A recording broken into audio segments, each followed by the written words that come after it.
when Russia's only ally in the region, Bashar al-Assad, is in trouble, Russia then sends in its own warplanes, its own bombers. Is that not the height of hypocrisy on Russia's part? No, it is not. But of course we understand that after already 3 pillar states of the Middle Eastern equilibrium, which is proven to be so fragile now, were ruined, like Egypt already, then Libya, Iraq. There is such a chaos and turmoil that if you crush the Syrian state, then there will be such chaos which will endanger not only Europe, like it is doing already now, but Russia too.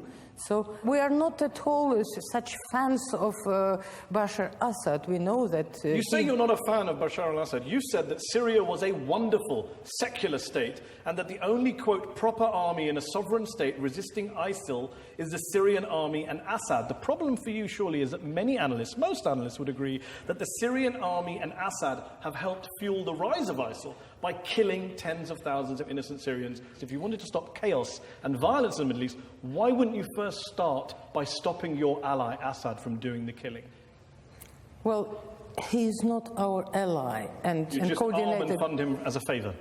We do that only to restore the equilibrium in the Middle East, because the ISIL state poses much more danger to the whole world than the Syrian authoritarian regime. And we are not insisting anymore that Assad must stay by all means. And of course now maybe you know that Russia is in contact with some parts of so-called Syrian opposition.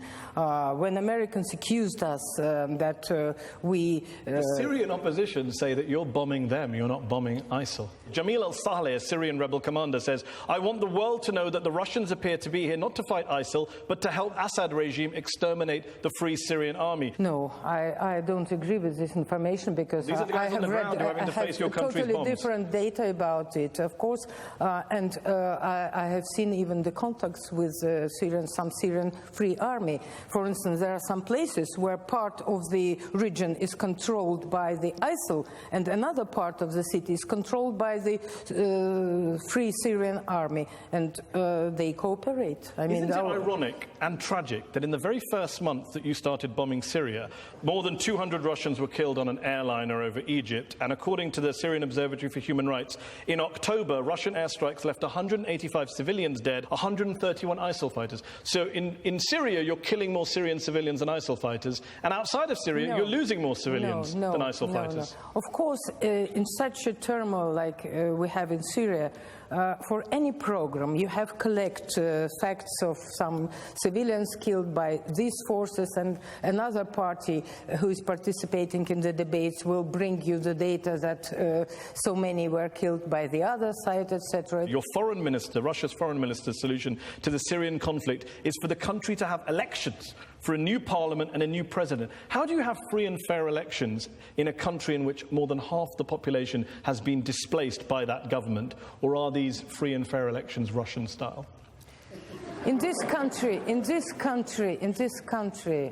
a lot of Syrians were displaced not by the government action, the vast majority have been displaced by the because the crimes of ISIL and extremists in the Middle East have outdone 100 times the sins of Syrian government, which hasn't been, of course... Do you know that in the first 6 months of this year, the Assad regime killed 7 times as many people as ISIL did? It's not Assad who cut the heads. He did not cut the heads, but he did drop barrel bombs on various towns and cities in Syria, killing dozens of children in marketplaces. The blood from that barrel bombs is surely on the Russian government. No, don't be so tricky so that every fact of...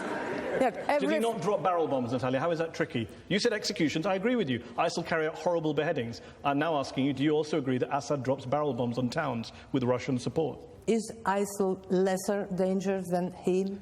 Even if I were to agree with you that they were equal dangers, the point is no one here is defending ISIL, but you're defending Assad. They are not. I do not defend Assad because I have never been a fan of Assad. But apart in from politics, when you said he ran a wonderful secular state. When you have in Libya Of course, who can be a fan of Colonel Gaddafi? But still, girls were attending schools there and said, what is happening now? The country is totally destroyed, etc. No one's defending that. We're talking about Syria. But you want Syria to have the same plight as... Syria's already in a much worse position than Libya. No, it will be in a worse position. Millions of people have left the country. There are hundreds of thousands of dead. It's the worst humanitarian disaster in the world right now. And Russia is on one side of it.